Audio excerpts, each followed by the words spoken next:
Амьдралын аливаа өсөлтөнд өөрчлөгдөх хүсэл эрмэлзэл маш чухал нөлөө үзүүлдэг. Харамсалтай нь олон хүн өсөлтийг хүсэж эрмэлздэг хэрнээ өөрчлөлтөөс татгалздаг. Асуудлын гол нь өөрчлөгдөхгүй бол өсөлт байхгүй. Өөрчлөгдөх боломжтой. Хошин шогийн жүжигчин Жерри Луис хурмынхаа үеэр авсан хамгийн том бэлэг бол хурмын бичлэг гэжээ. Яагаад энэ бичлэг хамгийн том бэлэг болсон юм бол тэрээр гэр бүлийн амьдралд нь хэцүү асуудал үүсвэл өрөөндөө орж хаалгаа түгжээд уг бичлэгийг үзэн сэтгэлээ тайвшруулдаг ажээ. Өөрчлөлт үнэхээр амаргүй.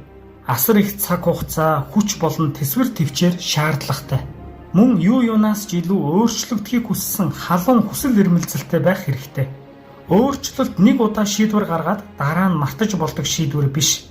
Харин өдөр бүрийн хичээл зүтгэлээр дамжуулан өөрчлөгдөхийг хүссэн халуун хүсэл эрмэлзлээ үргэлжлүүлэн хадгалах хэрэгтэй.